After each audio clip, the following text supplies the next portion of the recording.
tignan naman natin yung chapter 3. Ano naman ang issue na pinag-uusapan sa chapter 3 ng Book of Romans. Chapter 3 verse 1 to 8. What advantage then hath the Jew, or what profit is there of circumcision? Verse 2, much every way, chiefly because that unto them were committed the oracles of God. Ang ganda ng advantage ng Israel. Napansin nyo yung ipinaliwanag ni Apostol Pablo, yung estado ng mga Israel. Kasi nga, ang desire ni Apostol Pablo, maligtas ang mga Israelites. Kaya doon sa kanyang ministry during the transition, pre-prison ministry, more on Israel ang pinaka-concern. Kaya sabi niya, to the Jew first and then to the Greeks. Inunan niya yung mga Israelites, then to the Gentiles. Kaya mapapansin nyo, during the transitional period, more on ang concern niya mga Jewish. So dito po sa binasa natin, lalo na sa verse 2, chapter 3, advantage sa mga Israelites dahil ang oracles ng Panginoon ay sa kanila ipinagkatiwala. Verse 3, for what if some did not believe? Shall their unbelief make the faith of God without effect? Verse 4, God forbid. Yeah. Let God be true, but every man a liar. As it is written, that thou mightest be justified in thy sayings, and mightest overcome when thou art judged. But if our unrighteousness commend the righteousness of God, what shall we say? If God unrighteous who taketh vengeance, I speak as a man. Verse 6, God forbid. For then, how shall God judge the world? 7. For if the truth of God hath more abounded through my lie unto his glory, why yet am I also judged as a sinner? Number 8.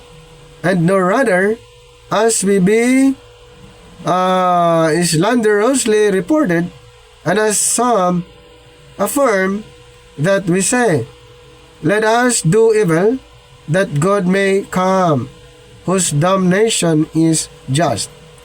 So the advantage of being a Jew or a Jewish during the time. So Paul asks, what advantage is there in being a Jew?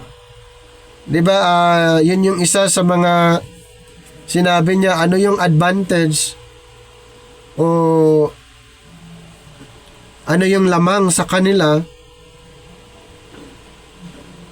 Isa doon sa makikita natin, lamang sila dahil, advantage sa kanila dahil ang oracles ng Panginoon ay sa kanila ipinagkatiwala.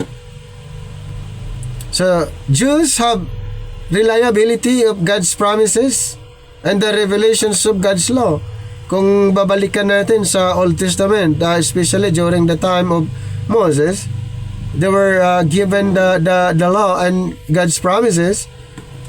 Isa yun sa mga advantages sa kanila. God's faithfulness is not nullified by human unfaithfulness. Human sin cannot cancel God's righteousness. Diba? Walang nabago eh. Kahit ang tao lumihis sa ating Panginoon, walang nagbago sa righteousness ng Panginoon. Walang nagbago kasi yun na yung standard. Okay? Yun na po yung standard. Walang nababago. Kahit ang tao ay nagkasala, hindi apektado yung God's righteousness. Yan. Even though Jews have privileges, alam po natin yan, their sin does not cancel God's promise. Nandoon pa rin yung promise ng Panginoon. Kaya nga, ang daming plano ang Panginoon na sila'y maibalik doon sa promises doon maibalik sila doon sa God's righteousness. Ang dami po. So patunay na walang nababago doon sa promise ng Panginoon, walang nababago doon sa righteousness ng Panginoon kahit may nagawa ang tao. Paul counters the objection that human sinfulness invalidates God's justice. Dito sa chapter 3 verse 5, but if our unrighteousness command the righteousness of God, what shall we say? Is God unrighteous, so take it vengeance? I speak as a man. So Paul counters the objection that human sinfulness invalidates God's justice. Wala, kaya nga kahit yun yung na experience ng tao, hindi pa rin apektado yung God's justice. The law is holy, yes, righteous, good, but human being failed to obey it. Verse 7, for if the truth of God hath more abounded through my lie unto his glory, why yet am I also judged as a sin? Dahil ang batas or yung alituntunin, the law is holy, righteous, and good. Pero anong nangyayari? Nasunod ba ng tao? Ang tao ay failure. Hindi po nagawa, hindi nasunod ng tao yung holy law.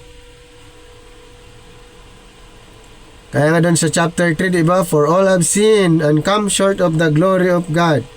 Sa verse 10, as it is written, there is none righteous, no, not one. Kahit anong gagawin, hindi kaya. Since ang tayo makasalanan, nagawa ba ng mga Israelites? Hindi. Dito po sa verse 20, chapter 10 ng Roma. Therefore, by the deeds of the law, there shall no flesh be justified in his sight. For by the law is the knowledge of sin. For by the law is the knowledge of sin. Sa pamagitan ng kautusan, ipinapakilala lang ng tao na siya'y mali. Yan. Wala pong nakagawa. Kahit anong gagawin ng tao, hindi niya kayang tuparin lahat. Dahilan na ito po'y inalis ng Panginoon, inabolish ng Panginoon dahil hindi kaya. At ang Panginoon gumawa ng remedy na kaya ng tao. Ano po? Maniwala kay Kristo. Ang remedy, the only remedy para ang tao ay maging righteous in the sight of God, paniwalaan ang Panginoon, yung kanyang complete work sa cross. Okay? Kaya yung sinabi niya sa Romans 10:4, For Christ is the end of the law. For what? For righteousness to everyone that believeth. Magiging righteous na ngayon ang tao kung maniwala kay Kristo. Pero noon, before Christ, ang righteousness ay ma-experience ng tao sa pamamagitan ng pagsunod doon sa requirements ayon sa law of Moses. Doon po, pero ang ginawa ng Panginoon, dahil hindi kaya ng tao, inabolish niya, kaya ang righteousness ngayon, hindi sa pamamagitan ng law of Moses, ang righteousness ngayon ay masumpungan ng tao kay Kristo. Yan. Ibibigay na lang ng Panginoon sa taong naniniwala sa Kanya. Dagdag natin yung 2 Corinthians 5:21. 5:21, for He hath made Him to be sin for us who knew no sin, that we might be made the righteousness of God in Him. So kay Kristo na po masusumpungan ang righteousness, hindi na po sa law of Moses. Verses 9 to 18, chapter 3. Verse 9. As unknown and yet well known, as dying and behold, we live. As chastened and not killed. Verse 10. As sorrowful. Book of Romans, chapter 3. Okay. Ang binasa ko, 1 Corinthians. Chapter 3, Book of Romans. Then verse 9. Okay? Verse 9. What then? Are we better than they? No. In no wise. For we have before proved both Jews and Gentiles, and that they are all under sin. Verse 10.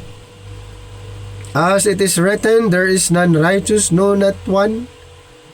Verse 11, there is none that understandeth, there is none that seeketh after God. Verse 12, they are all gone out of the way, they are together become unprofitable, there is none that doeth good, no, not one. 13, their throat is an open sepulchre, with their tongues they have used deceit. The poison of asp is under their lips. 14, whose mouth is full of cursing and bitterness. 15, their feet are swift to shed blood. 16, destruction and misery are in their ways. Verse 17, and the way of peace have they not known. Verse 18, there is no fear of God before their eyes. So Paul quotes, maraming mga quotation dito si Apostle Paul regarding sa universal sinfulness na nangyari. So Paul quotes multiple Old Testament passages to show no one is righteous. May mga quotation si Apostle Paul, ito po'y patunay na wala talaga. Walang righteous. The mention ni Apostle Paul, there's none righteous, no, not one. Kaya dito sa Psalms, isa sa mga quotation, Psalms 14. Basahin ko lang yung Psalms 14 kasi may maraming quotation si Apostle Paul, lalo na ang issue tungkol sa kasalanan. 14 verses 1 to 3. The fool hath said in his heart, there is no God. They are corrupt. They have done abominable works. There is none that doeth good.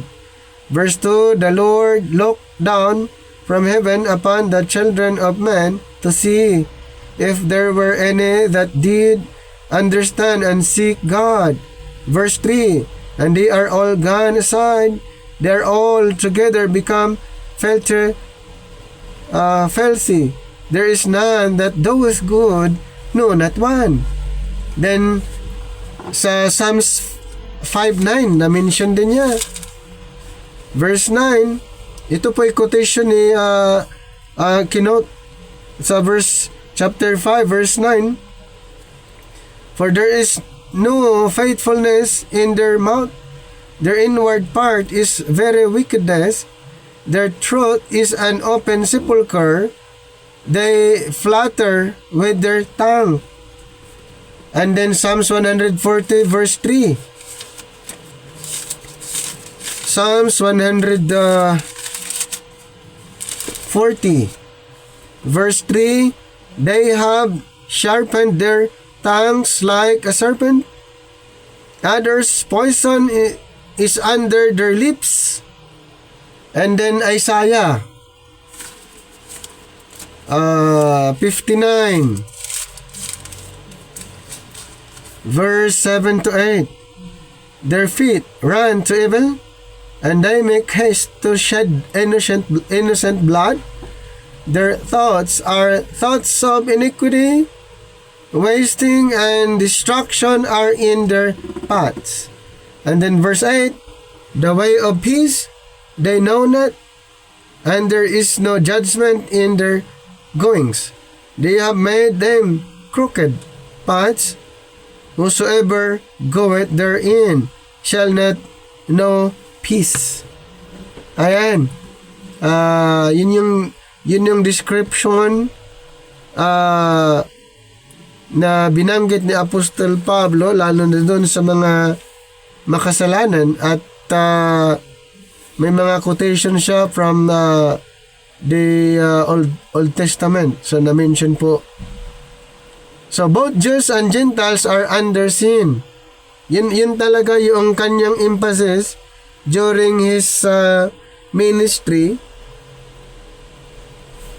Since na ang Israel and Gentiles ay equal footing, isa yan sa mga sinasabi niya doon sa mga Hudyo at mga Hintil na lahat ay makasalanan. For all have sinned and come short of the glory of God. And humanity is deceptive, corrupt, violent, and estranged from God. So Paul uses a literary technique called diatribe, building an argument, anticipating objections. No human can justify themselves before God. Yes, kahit anong gagawin ng tao, wala po siyang pwedeng maipagmalaki, wala siyang pwedeng sabihin tungkol sa kanyang sarili before God, sa harapan ng Diyos. So sin is universal, leaving humanity utterly dependent on God's mercy. Now, in verse 19 to 20, chapter 3, now we know that what things soever the law saith, it saith to them who are under the law, that every mouth may be stopped, and all the world may become guilty before God. 20, therefore by the deeds of the law, there shall no flesh be justified in his sight, for by the law is the knowledge of sin. Now, we know that whatever the law says, it speaks to those who are under the law, so that every mouth may be silenced. So the law does not justify. It what? Exposes sin.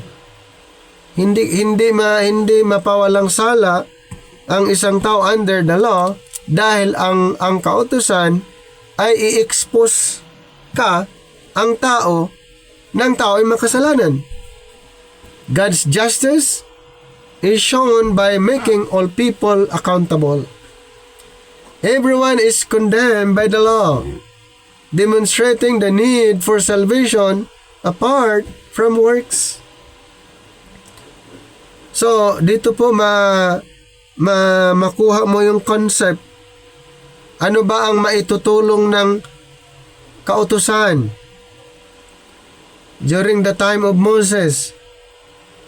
Ipaalam lang, ipakilala lang na ang tao may mali. Ang gamit ng law of Moses, yung mga alituntunin na yon, ay gawing batayan, basihan na ang tao ay mali at dapat siyang parusahan. And then in verse 21 to 31, chapter 3, verse 21, but now the righteousness of God without the law is manifested, being witnessed by the law and the prophets, even the righteousness of God which is by faith of Jesus Christ unto all that upon all them that believe, for there is no difference. For all have sinned and come short of the glory of God, being justified freely by his grace, through the redemption that is in Christ Jesus, whom God hath set forth to be a propitiation through faith in his blood to declare his righteousness, to the remission of sins that are past through the forbearance of God, to declare, I say, at this time, his righteousness, that he might be just and the justifier of him which believeth in Jesus. Where is boasting then? It is excluded. By what law? Of works? No, but by the law of faith. Therefore, we conclude that a man is justified by faith without the deeds of the law. 29. Is he the God of the Jews only? Is he not also of the Gentiles? Yes, of the Gentiles also. Saying in verse 30, it is one God which shall justify the circumcision by faith, and circumcision through faith. 31. Do we then make void the law through faith? God forbid. Yeah, we establish the law. So, this is the core of Psalms. The core of Pauline, This is the core of Pauline teaching dito sa Romans. Righteousness of God apart from the law is revealed. So without consulting the law of Moses, so the righteousness of God is revealed. So faith in Jesus Christ is the means of receiving this righteousness. In chapter 3:23, all have sinned and fall short of God's, or come short of God's glory, or the glory of God. And then verse 24, justified freely by God's grace through the redemption in Christ. And then verses 25 to 26, God demonstrates justice and mercy through Christ's sacrifice. Then sa 27 to 31, boasting is excluded. Salvation is by faith, not works. Law is not nullified but fulfilled in Christ. So justification, being declared righteous by God. Diba? Yung sinabi being justified, ito sa verse 24, being justified freely. So the justification, being declared righteous by God. So diniklara ng Panginoon na ang taong naniniwala ay righteous. Ang taong sumampalataya sa Gospel of Grace, diniklarang righteous. And then faith, not works, is the instruments of salvation. Kailangan niyang maniwala. And then Christ's sacrifice is central. Yun po yung pinaka center para ang tao maligtas. Kaya yun ang dapat paniwalaan. So it satisfies God's justice and provides redemption. Paul balances God's justice and mercy, showing God is both fair and gracious. And this fulfills God's promises to Abraham. Merong na-mention yung ginamit na illustration, yung sa sitwasyon, estado ni Abraham before the giving of the law, kung paano na justified itong si Abraham, paano siya naging righteous, ginawang example. Ang kaibahan lang, yung paniniwala ni Abraham, ang substance ay hindi sa cross.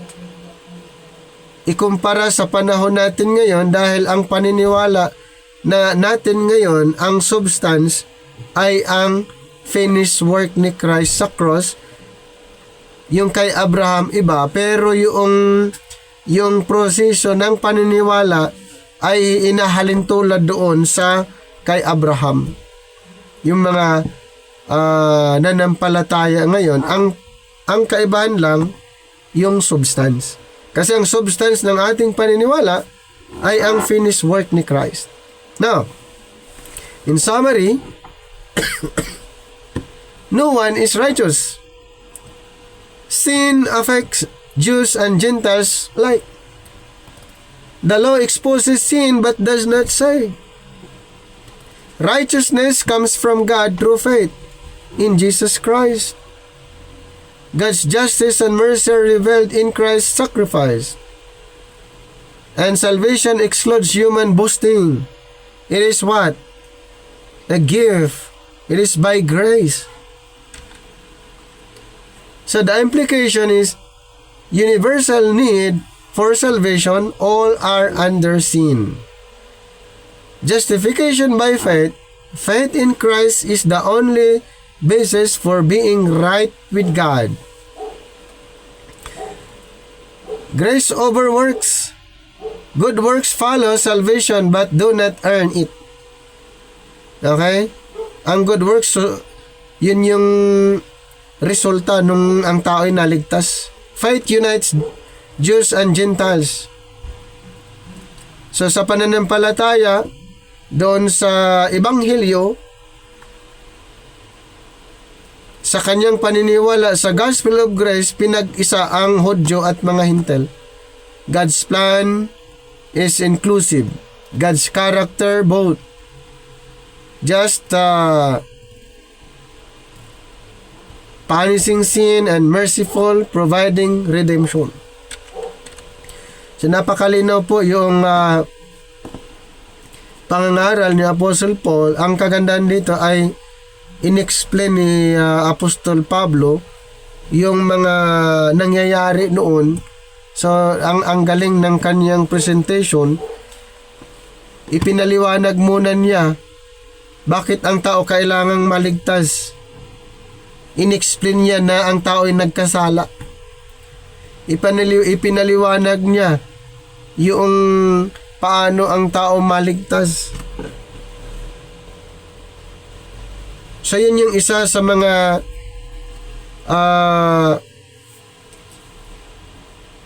pangangaral ni Apostol Pablo during his ministry, lalong-lalo na during the transitional period, dahil ang kanyang Muslim audience ay mga Israelites. Kaya kung mapansin nyo, ay may binabanggit ni Apostol Pablo yung Law of Moses. Ipinapaliwanag niya kung ano yung kapangyarihan ng batas or yung kautusan noon para ma-orient ang mga audience niya during his time na ito yung Law of Moses, ito yung kayang gawin ng kautusan, ito yung function ng kautusan. Inexplain niya. So sana po mayroon kayong natutunan dito po sa mga ilang chapter na natapos po natin, at sa susunod ay ibang chapter naman ang ating pag-uusapan. So hanggang dito na lang po ang ating pag-aaral.